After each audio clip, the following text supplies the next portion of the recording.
കർഷക കോൺഗ്രസ് ഇടുക്കി നിയോജക മണ്ഡലം കമ്മിറ്റിയുടെ നേതൃത്വത്തിൽ പ്രതിഷേധ സദസ്സ് കട്ടപ്പനയിൽ സംഘടിപ്പിച്ചു. സംസ്ഥാന ജനറൽ സെക്രട്ടറി ജോസ് മുത്തനാട്ട് പരിപാടി ഉദ്ഘാടനം ചെയ്തു.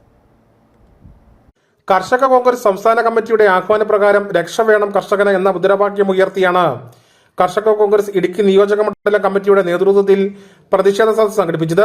കർഷക കോൺഗ്രസ് സംസ്ഥാന ജനറൽ സെക്രട്ടറി ജോസ് മുത്തനാട്ട് ഉദ്ഘാടനം ചെയ്തു. സഹോദരങ്ങളെ, സുഹൃത്തുക്കളെ, ഇവിടെ ഇങ്ങനെ ഒരു പ്രതിഷേധ സദസ്സ് ഇന്ന് നടത്തുന്നതിന്റെ ആ പ്രാധാന്യത്തെയൊക്കെ സംബന്ധിച്ച് നിയോജകമണ്ഡലം പ്രസിഡന്റ് ഇവിടെ സൂചിപ്പിച്ചു കഴിഞ്ഞു.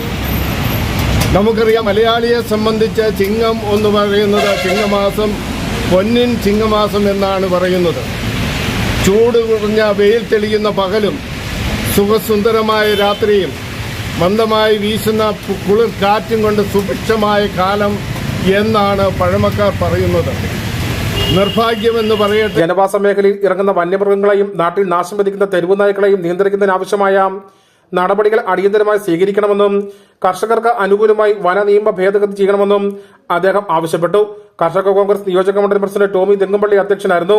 സംസ്ഥാന സമിതി അംഗം ജോയി ഇടക്കുന്നേൽ, ജില്ലാ ഭാരവാഹികളായ Joy Varghese, Alice Jose, P S Maridasan, Abraham Kalappura, P S Rajappan, C M Thankachan, Thomas Mundamala, Joby Vayalil, Reji Valimpar എന്നിവർ സംസാരിച്ചു. ജോർജ് കുട്ടിനടക്കൽ, പീറ്റർ രാമസ്വാമി, ജെയിംസ് മാത്യു, ഷിജു കെ ജെ, ഷാജി കുടമ്പറമ്പിൽ, അബ്രഹാം വെട്ടിക്കൽ, ജോസ് പതാലിൽ, ബിനോയ് ചിരട്ടവയലിൽ, തോമസ് തക്കേൽ, ജയ്മോൻ പതാലിൽ എന്നിവർ പ്രതിഷേധ സദസ്സിന് നേതൃത്വം നൽകി. News bureau, Kattappana.